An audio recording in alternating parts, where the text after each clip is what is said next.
Hey guys, I am here to do Module 3 assignments part 1. This is the video on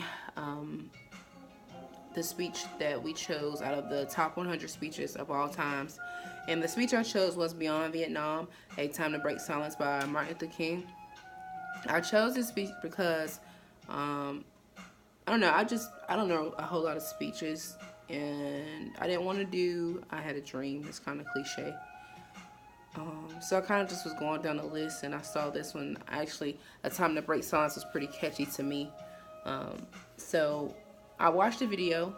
Well, it wasn't, I didn't watch it. It was actually a audio. So it didn't have any video to it from that website. So it was an audio, and it was about an hour long. And I gathered some main points from that. I have about four to five main points. The first one was that the speech was ultimately about anti-war and pro-social justice. And throughout the video, he made very, very, very vivid analogies to the war in Vietnam and how it affected the people over there. And also he compared it to how African Americans at that time in 1967 were going through gentrification here in America. So that's my second point. African Americans were being pushed out of neighborhoods, were being beaten, were basically going through racial profiling at that time. And there was a lot of people who were African American, white people there. You know, I'm pretty sure there were Hispanics at the speech in New York. This was on April 4th, so if you know anything about 1967, racism was at an all-time high, and this was actually a year before he passed away, an exact year before he was assassinated. And during this time, he basically was pleading for everyone to come together and have peace and have justice in the community, and also that for those in Vietnam.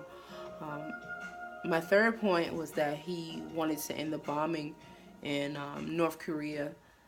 He saw fit that there shouldn't be any more bombing, and basically that the U.S. should actually just stay away from Vietnam and pretty much mind our own business.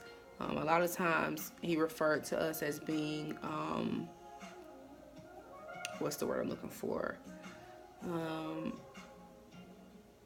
In other words, bullies.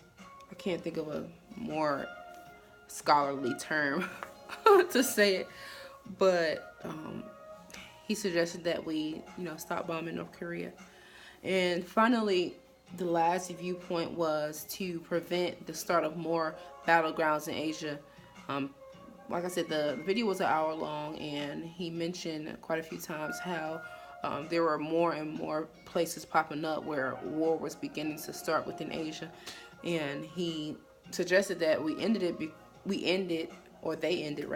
not we, because we're not there, but they ended to reduce the amount of stress put on the country.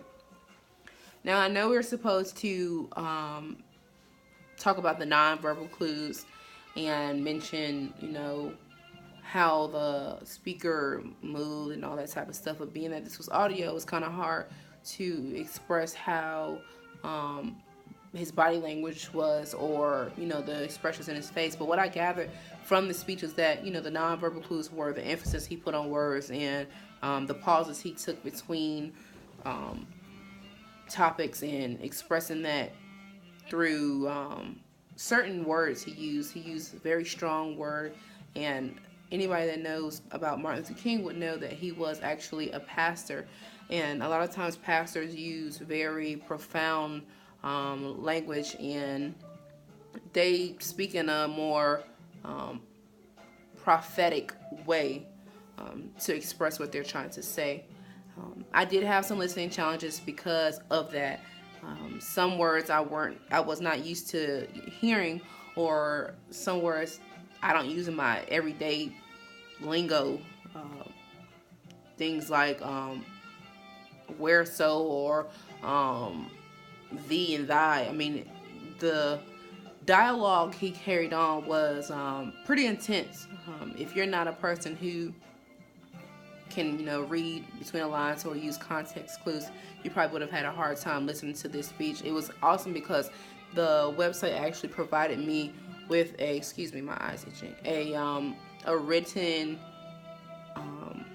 outline of what exactly he was saying, so I was able to follow along and not just guess.